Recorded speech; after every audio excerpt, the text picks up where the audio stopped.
You're in the office, baby. Going up.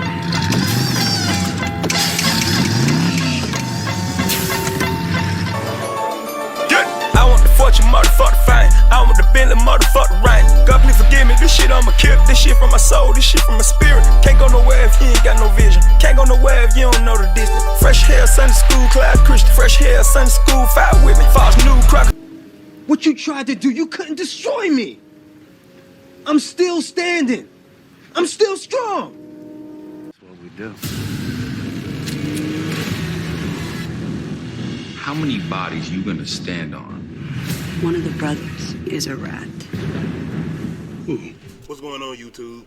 We back in the Low Key Cave, Keyshawn Nimes YouTube page, aka Mr. Low Key, and we back with another TV show review, and we back with MAYANSMC, and this is season 4, episode 10, season finale, when the breakdown hit at midnight. This is the one, man. This is the one I definitely was waiting on, especially with everything that's been leading up to this, with everything that's been going on this season, especially with my man Easy and the way his mind frame been going. Honestly though, man, besides everything I'm gonna get into, this kind of almost felt like somewhat of a build-up, more of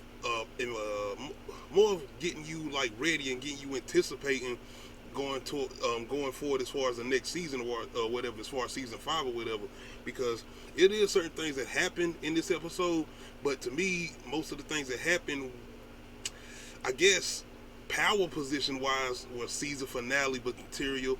But as far as us, like, I didn't feel like it wasn't really a casualty here and there or whatever. I don't know. It kind of felt like more of a build-up, because even with the trailers we was getting before this season started, you had a lot of Mayans versus Sons of Anarchy as far as the Sons or whatever, and we did get some of that or whatever, but it was towards the latter part of the season.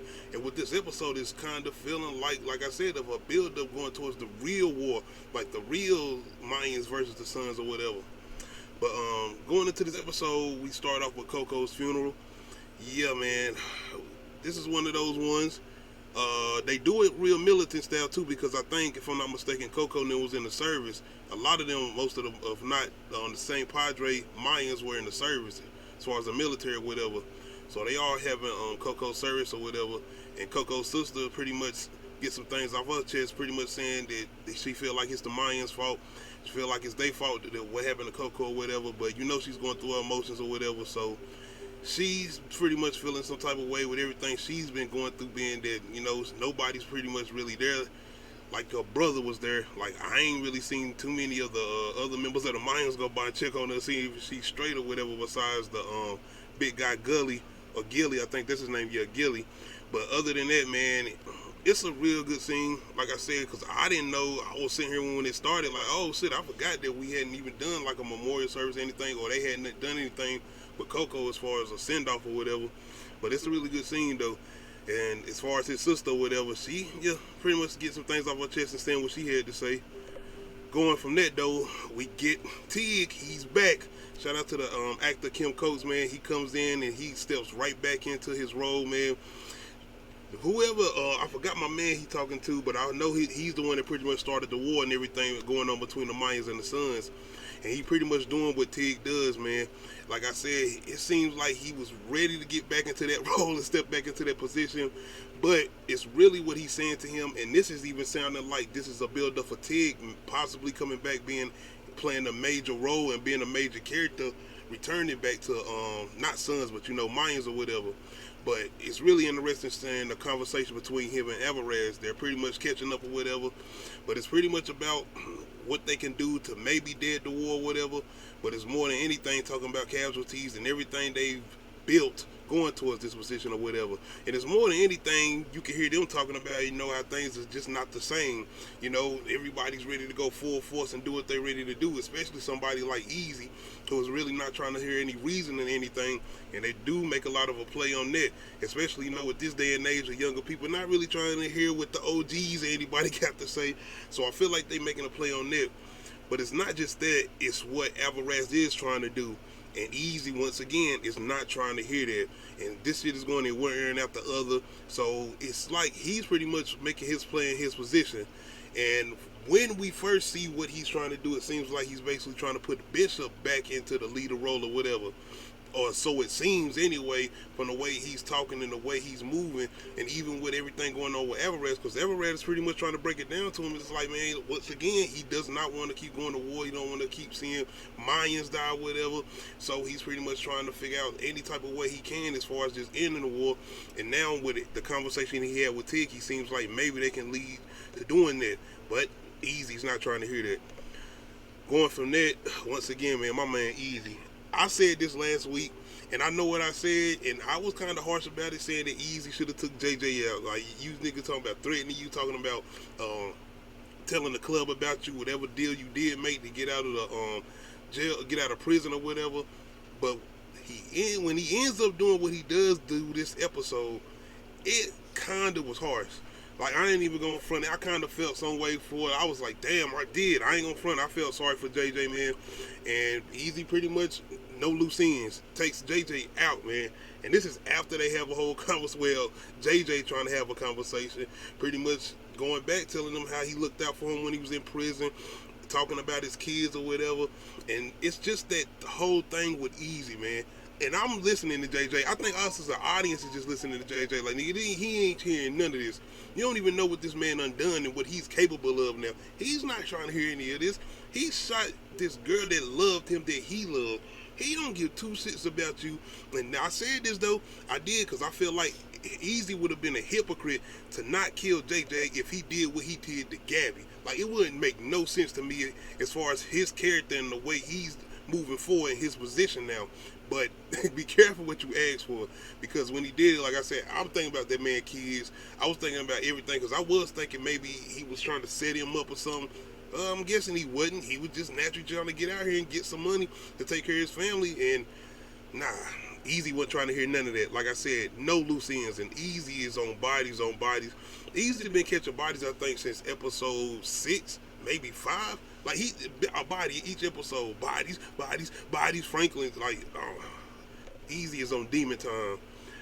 But going from there, we go to a Creeper. Of course, we found out last episode that Creeper's girlfriend is a undercover cop. So now she's trying to position him basically to roll over on the club. She's trying to tell him that she got evidence that she needs and pretty much everything she could use against, I would say, him right now, being that he's been the only one in there with her. But I think she's basically trying to make him get the take a deal so he can get out of the situation, because she actually does have feelings for him or whatever. And that's why she went ahead and confessed to him last episode before he could, I think, put himself in a criminal position anyway, because I think most of the things they was talking about were more about the club and what they were involved in. I don't know if he said that he was involved in a majority of those things, because the way that cops came in there as far as pushing her to get something for him to say or whatever, it didn't seem like they had enough on him exactly. So that's what it kind of seemed like as far as what was going on with Creeper and his girl. But the way she's talking to him, it's like she has the evidence she needs as far as to go after the club, and maybe she don't have what she needs to go after him, so she's trying to get him to position himself to give up the club so he can be free and be with her. Like, the way this man was, man, you can tell that this dude is a rider. He's a loyal guy. So it's kind of crazy the position he was put in. But going towards the end of this episode, damn, that's crazy. And we're going to get into that. Going on, we get to my man Manny, man. I had my little accusations about Manny. It was just certain things he was doing. But like I said, he did seem kind of a loyal person. And going into this episode, he seemed like he was pretty much that loyal guy. He wasn't up to no conniving shit. It was really when they had the whole shootout at the hospital, and it seemed like he got away all of a sudden.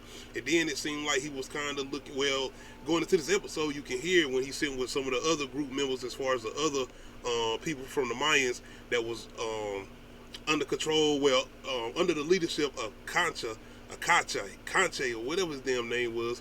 But that's what they're pretty much talking about as far as what happened to him, and pretty much having their suspicions or whatever. And out of nowhere, some members of the Sons pretty much ambushed them, kidnapping them pretty much. And just so happened that one of the Sons happened to be Meth Mountain leader, which I didn't know was his son. While he was on doing that, you know, this is the guy that pretty much had Coco out there doing what he was doing as far as the heroin or whatever on Meth Mountain. So was he always a son, or did he just become one? I don't know, because I think later on we do find out that what they did was not sanctioned. Like the main, as far as the charters, as far as this didn't get no vote or whatever, as far as the Sons of Anarchy charters or whatever. So they did this on their own or whatever, as far as these group members from the Sons or whatever.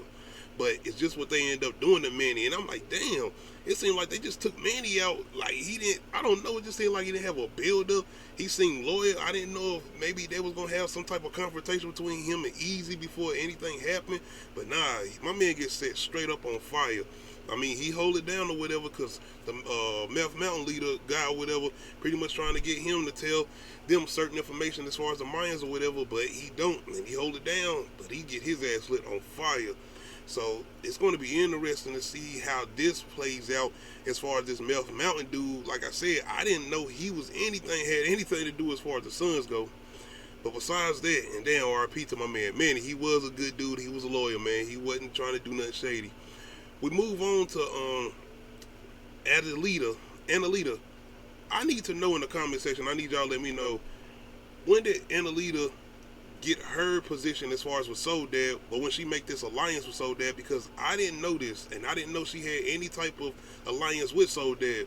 Or is this something that Porter want her to do as far as getting this is a little confusing to me, and maybe y'all can let me know in the comment section. Is it something I forgot or something I didn't catch during the main season, or maybe this is something from last season? I don't know. But when she comes in and do what she does for Soul Dad as far as killing Soul Dad's brother to put her fully in the main position as far as cartel leader or whatever, I was like, where did that come from as far as that alliance? I did not know that they even was aligned with each other or knew each other like that or whatever. But it's pretty much a position looking like Annalita is going to be working with Soul Dad now, being that she's in full control now of the cartel. And it's almost like this big leadership role as far as women go with her. But I'm really happy. I was looking forward to this. I did not want to see nothing happen to Soul Dad, and I wanted to see what it would look like with her being in control after dealing with everything as far as her brother not seeming like he didn't have the sense or he just didn't seem like a character that I wanted to follow anyway, as far as what they was doing with him and him being a cartel leader or whatever. So when they did bring in his sister, she was already somebody that caught my attention or whatever. So I'm glad they're moving forward with her, and it's going to be interesting going into the next season where her position is going to be in her working with Miguel and seeing how that's going to play out. Speaking of Miguel, my man is back and he got his son. So Emily finally finds this out. She's on the phone. She's pretty much trying to dye her hair or whatever, pretty much trying to go even deep more undercover. But like I said last episode, Miguel's hitman pretty much shows up at her sister's house. And I'm thinking this is giving us confirmation that her sister is dead, man. So it's going to be crazy to see what Emily's position going to be, and is she going to reach back out again to Easy for his help with this or anything? So that's going to be crazy, and I know she's going to be in the position she's going to be in to try to get her son back. That's the thing, and that's why I said if she's going to make that play to reach out to Easy again, or is she going to try to do something on her own? Because I don't feel like she has no more plays. It's it. That's done. Like she was already just crawling here and there trying to get it where she was getting now. So moving forward, it's going to be interesting to see what she's going to try to do, being that she's pretty much on her own, unless, like I said, she tries to reach out to Easy or whatever. So I'm wondering how that's going to play out. But yeah, I wasn't expecting him to take out her sister like that. I wonder why he went out and did that like that. That was kind of damn cold. But he pretty much telling her that he forgive her or whatever, because you know he still, I forgot how it played out last season, but I think it was her trying to kill him, or he thinks she was involved with the death of his mama or whatever. So I think that's what it is. Besides that though, we do get Coco's sister. The man who was pretty much selling Coco, the stuff last season, he pretty much gives the car back that Coco sold to him. So, and he's pretty much giving that car to his sister, and that was what's up. So, we're pretty much getting Coco's sister going to find Hope. And this is a really good scene, man, because, like I said, it wasn't that I forgot about Hope. It's just a lot of things going on with the Mayans. But it was interesting seeing the fact that Coco's sister is pretty much stepping up to take that position that I feel like she know Coco would want, and Coco wouldn't want Hope out there doing what she's doing as far as going back out there getting on drugs or whatever. But being somebody who feel like she didn't have nobody either, she's pretty much enough being in the position of being alone. So now seeing that Coco's sister coming in and getting her the help that she look like she gonna need, it's going to be interesting seeing how their relationship is going to be going into the next season or whatever.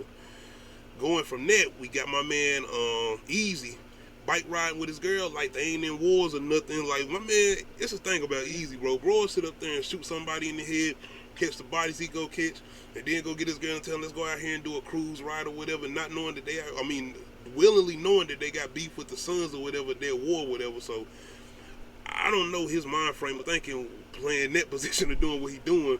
But yeah, they get into a little altercation on the highway, but there's some more bodies on Easy. Pretty much just adding and collecting. Moving on from that, we finally, and I don't mean to be sounding like The Rock, but we finally get what I was talking about earlier this season and wondering would we get this. But I didn't even know if Miguel would be showing back up, because this is before we even got the episode where Miguel ends up reappearing or whatever. But we do finally get what I know I've been asking for, and it's finally the confrontation between Miguel and his father. Well, the father that he didn't know he had, but Easy and Angel, and his essential father, whatever.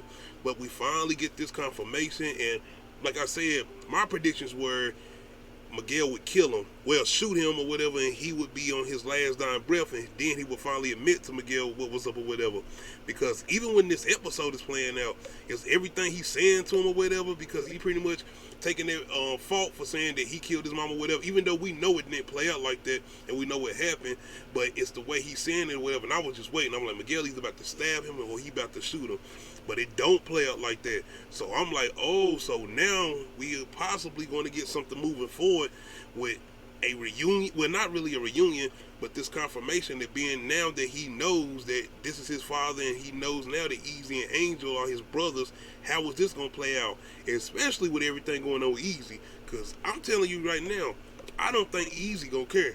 He can come up to him like blood or not blood, because we're going to get to something between an exchange between Angel and Easy. But it's the fact that the way the mind frame of everything is going on Easy, and even the father, I'm like, you know how your son is moving now. You know, like, he's not on the same frequency as everybody else. Like, he's moving different. He's on demon time. So my whole thing is, how is this confrontation going to be? How is this so-called, I wouldn't say reunion, but how is this whole exchange going to be with all the history, but not only the history, with just the confirmation and knowing that now that this is my brother, have we been working for as far as cartel and everything that's gonna happen in between, and even everything with Emily, how is all of that going to play out with everything that's connected with everybody? So that's going to be an interesting thing, man. And I was really, really tense. This is a tense scene. I was on my hands. I was just sitting here like, oh shit, is he gonna shoot him or not? But it didn't play out the way I thought it was. So that's one of the reasons why I was like, this is a season finale or not. So I'm waiting somebody good to go. But going from that, we get the meeting as far as the Mayans, and this is pretty much where Easy steps in and take the role and take his position, pretty much trying to move Alvarez out, hitting what he would call the kill switch. Going back into the books, I guess he went over as far as when you remember earlier in some episodes that Alvarez had gave him a book or whatever about, I guess, some of the history or just the intake of the Mayans and how everything mainly worked or whatever. But Easy pretty much comes in, and with everything Everett's trying to talk as far as dead in the whole war, not trying to go to war with the Sons or whatever, he's pretty much taking that position of saying, no, we're going to go to war. And if you don't want to roll with us, we're just trying to move you out of the position. But this is where it comes in. And after they have the whole vote or whatever, everybody's pretty much saying they want to go to war. They were Easy. And it's a crazy confrontation because you have Everett, somebody who built the club, like he said, as far as the St. Padre charter or whatever. And we, like I said, we got Everett while he was a leader as far as going to Sons or whatever. And like I said, this is a fictional show or whatever, but I'm just saying the history and everything they would even talk about as far as, you know, watching him in Sons or whatever, and the exchanges he would have with Clay or even Jax. And like I said, leading even up to this, you see everything that's going on him, even with the not the confrontation, but the conversation that he had with Tig earlier in this episode. It's just his mind frame now. But like I said, it's just what everybody else is moving, and it's Easy, really. It's Easy taking his role, and he's taking his leadership position because, like I said, at first, Early in the episode, it was feeling like he was wanting Bishop to take that position back, but no, he's taking that position, and he's basically wanting Bishop to be his VP. So now he stepped into that role, and it's going to be interesting trying to see, is he, like I said, the mind frame of this man, being that he's in that leader role. But once again, I said this like in other reviews or whatever, I feel like Easy knows exactly what he want to do, and he's ready to take the consequences with everything that's coming. I was always making those little comparisons with him and Jax or whatever, but like I said, I feel like he already has X-ray vision towards everything that he's talking about and everything that he's trying to do. And the way he takes this position, pretty much just straight up moving Everest out, it's not the way he tells everybody that we're going to war, it's what he says to Angel. Angel pretty much comes in and comes back in like, yo, what's up with you? You feel like everything that's done happened ever since you shot Gabby or whatever, you done changed or whatever. Easy pretty much just telling them, look, man, you with us, you got to be all the way in. If you not, it's best you leave or get rolled over. And you got Angel looking at him like, is that a threat? Like, you are sitting up here threatening me. And like I said, once again, that mind frame that Easy is in now. And it goes back to the whole thing with Miguel and his father and them having their whole conversation, and Easy and Angel's father finally telling Miguel that they family, whatever. But how is that gonna play out with Easy and everything that's going on with his mind and how he's moving? Like I said, he's not worrying about anything but the club, making sure he's doing everything in his power to be the leader for the club and put in that position to willing to die for the club, and how he's doing for the club. So he's kind of just basically scary now. Honestly, he's scary now. And it's going to be crazy moving forward as far as going to the next season, as far as season 5. Are we going to be rooting for Easy? Is he going to be the guy we want to follow, or are we going to be looking somewhere else? Because Angel just seems like, of course, like he's not all the way there. Like he's not all the way in it. And is he going to be a part of the Mayans as far as the San Pedro charter, or will he not be in there as far as moving forward, going into season 5 or whatever? But it's going to be interesting, especially with Easy now being in the full position of the leader role as far as the Mayans. Last but not least, we get to Creeper. And like I said in the earlier, as far as the episode, he was pretty much in the position as far as talking to the girlfriend who was an undercover cop, was he going to tell or not? But he pretty much made the ultimate sacrifice. He's pretty much saying that he's the guy. He pretty much exiles the whole club, saying they don't have nothing to do with anything. He's saying he's the guy as far as the murders, everything that happened. He's pretty much admits to everything and saying that he was solo and alone. So that's crazy, and it seems like he's almost playing that Otto role as far as from the Sons of Anarchy. That's how I was honestly looking at it, and I was just like, man, I was not expecting that. I didn't feel like he was going to tell anything. I was not knowing if he would probably end up trying to maybe kill old girl or whatever, but I didn't know he was going to take this position, and it does kind of put me in the mind frame of Otto.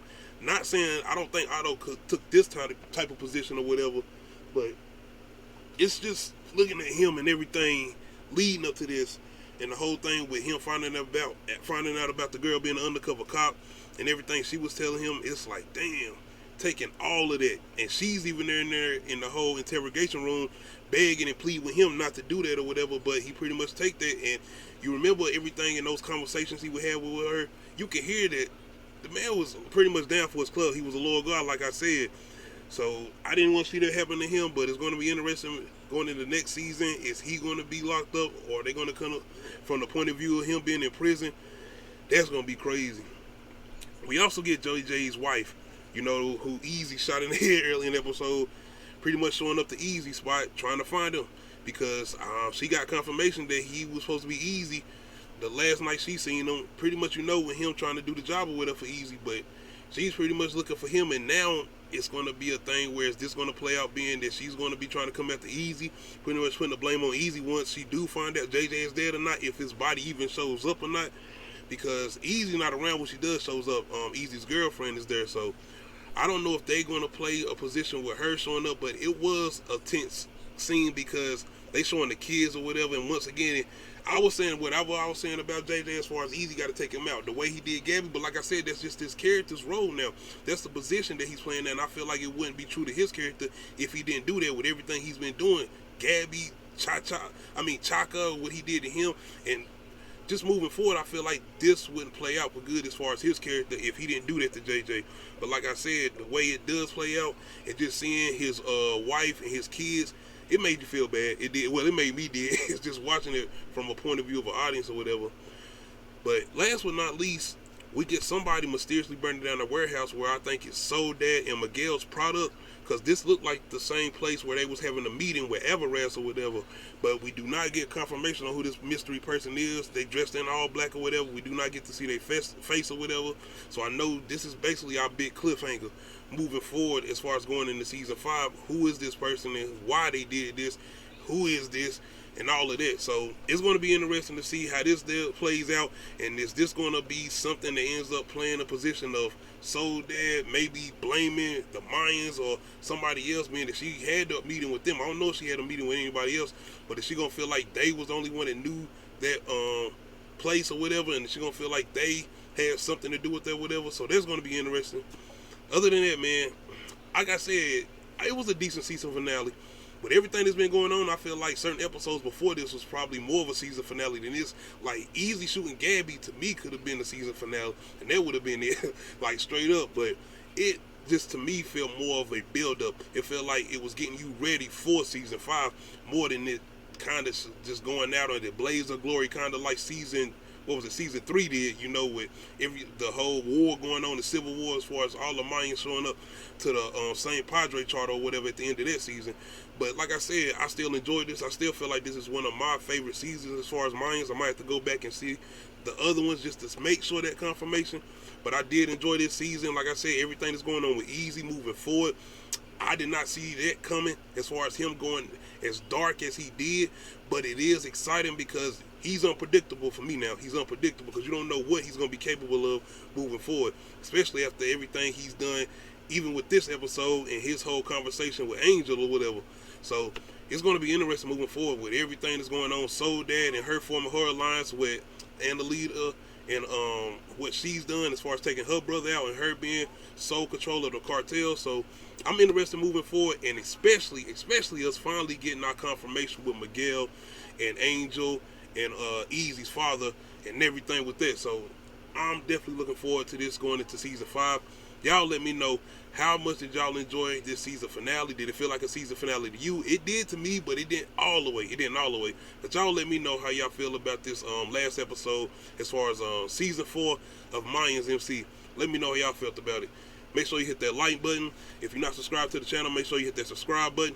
This is the road to 600 subs. Make sure you hit that notification bell, let you know when I upload new videos. Other than that, we out. Ooh, we need you. If you are not on this train, we'll run right over you. Is that a threat? FX's Mayans season finale. So I went out there broke. I wasn't even thinking about acting. I was just thinking about surviving. But such is life. I ended up doing it, what I love the most. I ended up doing both of those things.